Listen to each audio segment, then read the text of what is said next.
मंजिलें उन्हीं को मिलती है जिनके सपनों में जान होती है। मंजिलें उन्हीं को मिलती है जिनके सपनों में जान होती है। पंखों से कुछ नहीं होता, हौसलों से उड़ान होती है। मोटिवेशन क्या होता है? ये मोटिवेशन आज की लाइफस्टाइल में हर किसी को अपने आप में एक कंफ्यूजन होता ही है। ऐसा वक्त होता है जिस वक्त हम अपने डिसीजन ठीक तरह से नहीं ले पाते, हम दो राहों के बीच खड़े हो जाते हैं।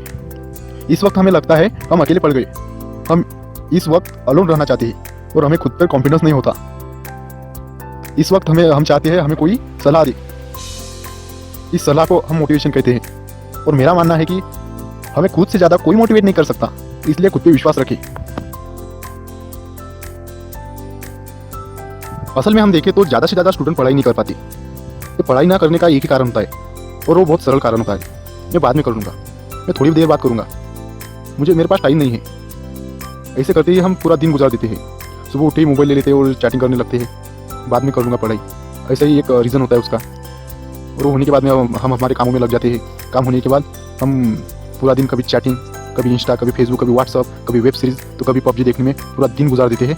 और फिर से किसी बहाने से हम शाम को कहीं घूमने चले जाते हैं और फिर से घर, फिर से वो पढ़ाई करने का मन में आना और फिर से वही मोबाइल लेके रात तक बैठना। और रात होने के बाद में फिर से ये सोच लेना कि सुबह उठते ही मैं पढ़ाई कर लूँगा और मैं बहुत जल्दी उठ जाऊँगा। और फिर से वही सब सुबह 9-10 बजे उठना और फिर से यही कहना कि आज मेरे को बहुत टाइम हो गया, अब मैं पढ़ाई नहीं कर सकता, और फिर से अपने कामों में लग जाना। किसे बेवकूफ़ बना रहा है भाई तू? तू ही सोच कि सब में बेवकूफ़ कौन बना। एक ध्यान में रखना मेरे दोस्त, जब आदमी अपने नज़र में गिर जाता है ना, उस दिन वो सुसाइड कर लेता है। और सुसाइड करना एक कमज़ोर आदमी की निशानी है। जिसको खुद पे भरोसा होता है वो कभी सुसाइड नहीं करता। एक शख्स था जिसका नाम कैरेली था, जो हंगरी सेना में जवान था। वो एक बेहतरीन पिस्टल शूटर था। उसने 1938 में नेशनल गेम में गोल्ड मेडल लिया और 1940 में होने वाले ओलंपिक के लिए मेहनत करना शुरू कर दिया। पर उस समय 1938 में उसके साथ एक बहुत गंभीर सा हादसा हुआ। आर्मी कैंप के वक्त उसके हाथ में हैंड ग्रेनेड स्फोट हो गया और उनका हाथ शरीर से अलग हो गया। ये सब होने के बाद में सबको ऐसा लगा कि कैरेली का जो ओलंपिक में जाने का सपना है वो पूरी तरह से टूट गया है। और एक शख्स था जिसको इसका कुछ भी फर्क नहीं पड़ा, और वो शख्स खुद कैरेली था।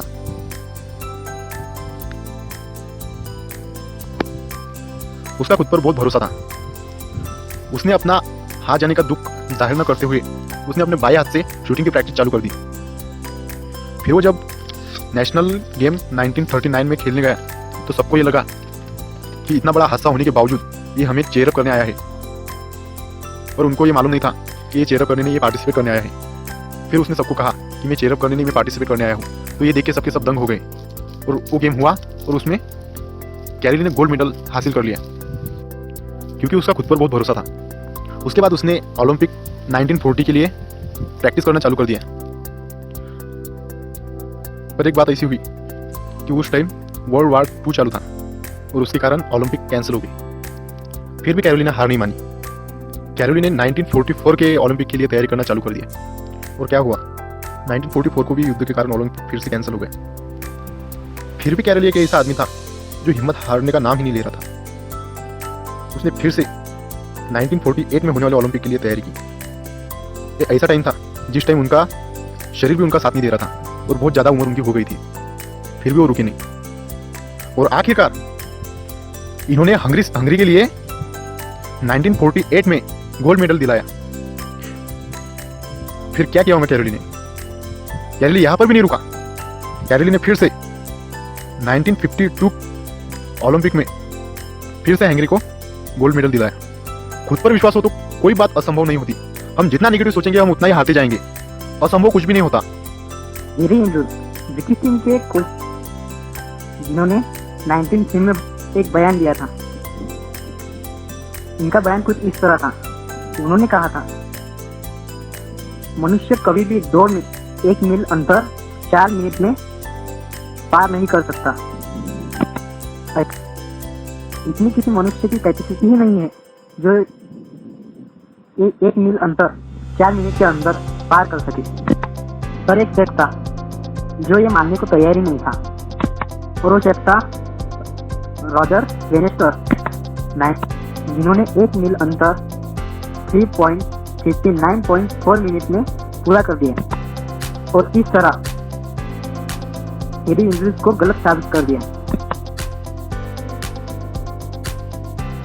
यहाँ तक तो ठीक है दोस्तों, पर इससे भी कुछ अनोखा एक स्कूल जाने वाले बच्चे ने किया जिसका नाम था जिम रियन।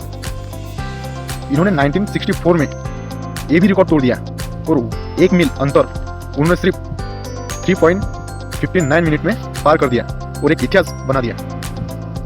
और बड़ा होने के बाद में इन्होंने ये रिकॉर्ड भी तोड़ दिया। इन्होंने सोचा अगर जॉर्ज बेनेस्टेट कर सकते हैं तो मैं क्यों नहीं कर सकता। Nothing is impossible, then trust on yourself and ready to fight.